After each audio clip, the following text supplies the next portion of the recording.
हाँ तो भाई कैसे हो सारे। बहुत दिन बाद कोई शॉर्ट या वीडियो कोई डाल रहा हूँ मैं।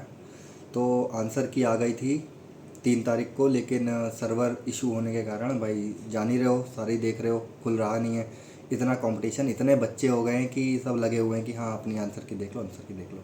तो मैं तो छोड़ के बैठ गया था। तो मैंने कल चेक करी थी और लिख के रख लिया था कि हाँ किस में कितने गलत हुए कितने सही हुए। आज मैं वीडियो बना के डाल रहा हूँ।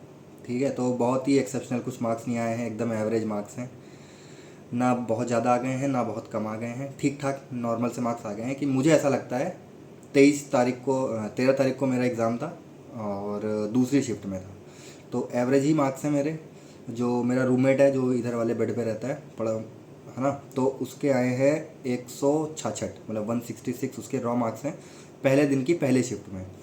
और एक और दोस्त है मेरा, वो प्रयागराज में है। ठीक है, उसको एमटीएस से लगा था वो, खैर पिछले पिछली बार में।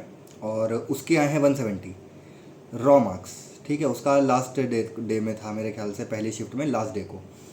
और मेरे ही ऑफिस में एक बंदा है जो कि उत्तराखंड का है। ठीक है, तो उसके 98 मार्क्स आए। खैर वो पहले से ही कह रहा था कि हाँ मैं पढ़ाई नहीं कर रहा हूँ, तो उसके इतने आए हैं। और एक और बंदा है जो कि हमारे साथ में हमारे ही ऑफिस का था, उसने ईपीएफओ का डबल एस ए ज्वाइन कर लिया था, तो उसके भी 106 नंबर हैं। बाकी मेरे तो मैं बता देता हूँ मेरे कितने आए हैं। बाकी हर तरीके का बंदा है डिपार्टमेंट में, जो दे चुका है जो नहीं दे चुका है, या फिर जो कैसे प्रमोट होके आया है, या फिर जो भी एग्ज़ाम दे रहा है सीजल का, और जो ऑलरेडी वर्किंग है। तो ऐसा कुछ नहीं है कि भाई वर्किंग है तो थोड़े कम नंबर आएंगे, ज़्यादा अंतर नहीं आएगा, थोड़े कम नंबर आएंगे थोड़े ज़्यादा नंबर आएंगे, क्योंकि फिर प्रेशर भी रहता है माइंड में। ठीक है, तो मैं अपने बता देता हूँ जल्दी से। उसके बाद बाकी बात बाद में करते हैं। तो मैंने रीजनिंग में किए थे 24, जिसमें से मेरे 22 सही हुए, 2 गलत हुए और 43 नंबर आए। ठीक है, जीके में मैंने किए थे 21 अटेम्प्ट किए थे, क्योंकि मुझे आते ही नहीं थे, मुझे 8-10 आते थे खाली।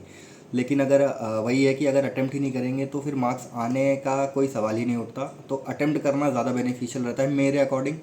तो 21 किए थे जिसमें से मेरे 10 गलत हो गए, तो राउंड ऑफ करके मेरे 17 नंबर आए, जो कि पिछली बार 2023 के प्री में जो थे वो 5 नंबर थे मेरे। ठीक है, तो उस हिसाब से मेरे हिसाब से काफ़ी इम्प्रूवमेंट हुआ है मेरे मार्क्स में, जीके के मार्क्स में। तो पीवाईक्यू देता था तो नॉर्मली मैंने पीवाईक्यू 2023 के कर लिए थे एक बार, लेकिन दिमाग में ज़्यादा कुछ आया नहीं था। तो म्यूज़िकल इंस्ट्रूमेंट्स वगैरह ये सब मैंने कर दिए थे इस बार। तो वही उसी वजह से 17 नंबर आ गए हैं। ज़्यादा तो नहीं आए।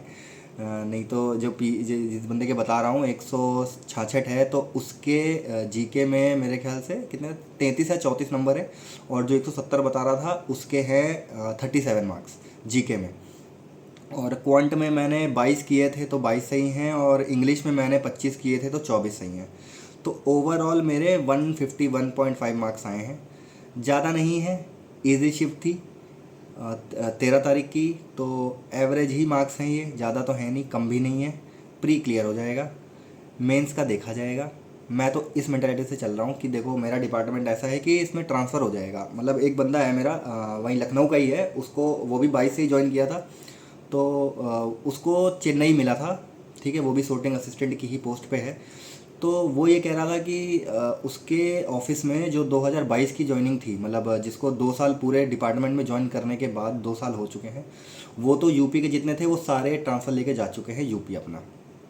प्लस उसके पहले जो लोग जिन लोगों ने ज्वाइन किया था और जस्ट अगली साइकिल में उनका नाम आया, मतलब 1 साल हुआ और 1 महीना हुआ, तो अगली साइकिल का रिजल्ट आ गया, तो उस साइकिल में ही मतलब 1 साल और 1 महीने के भीतर ही वो अपने होम स्टेट चले गए ट्रांसफ़र लेकर के। वो ऐसा बता रहा था मुझे, मेरे पास कोई सबूत नहीं है इस बात का, लेकिन वो थोड़ा बहुत मुझे भी ट्रस्ट है, क्योंकि अब मेरे भी मतलब मैं भी चाहता हूँ कि हाँ भाई कल को मेरा एग्ज़ाम ना निकले दूसरा। तो इस जॉब के साथ मैं कम से कम अपने होम स्टेट चला जाऊँ। होम स्टेट में अगर मैं चला जाऊँगा तो मेरे को काफ़ी ईज़ हो जाएगा। यहाँ से मेरे को अपने होम स्टेट या होम डिस्ट्रिक्ट लखनऊ जाने में मेरे को बाई ट्रेन 24 घंटे लगते हैं। ठीक है, और अगर बाई प्लेन जाता हूँ तो पहले यहाँ से मुझे अहमदाबाद जाना पड़ेगा, और अहमदाबाद से फिर मुझे डायरेक्ट फ़्लाइट मिलेगी लखनऊ की। तो थोड़ा सा हेक्टिक हो जाता है आना जाना। दो दो दोस्तों की मैं शादी वो कर चुका हूँ भाई साहब, अटेम्प्ट ही नहीं कर पाया। पिछली दिवाली भी मैं यहीं पे था, इस दिवाली भी मोस्टली मैं यहीं पे रहूँगा। किसी फेस्टिवल में घर नहीं गया हूँ, रक्षाबंधन भी मैं यहीं पे रहा हूँ। ये जो बांध रखी है ये मेरी दीदी ने मेरे को बाई पोस्ट भेजी थी। तो मतलब बहुत चाहते हैं मेरी कि मैं अपने होम स्टेट चला जाऊँ तो बाकी चीज़ें भी मैनेज हो पाएंगी। बाकी देखते हैं मेंस में क्या होता है। अब मोस्टली मेरे हिसाब से नेक्स्ट वीडियो या शॉर्ट में डालूंगा मेंस के बाद ही कि हाँ कैसा हुआ कैसा नहीं हुआ। बाकी और मैं क्या ही करूँ भाई, तुम लोग भी अपनी पढ़ाई पे ध्यान दो। बात यहीं पे ख़त्म है।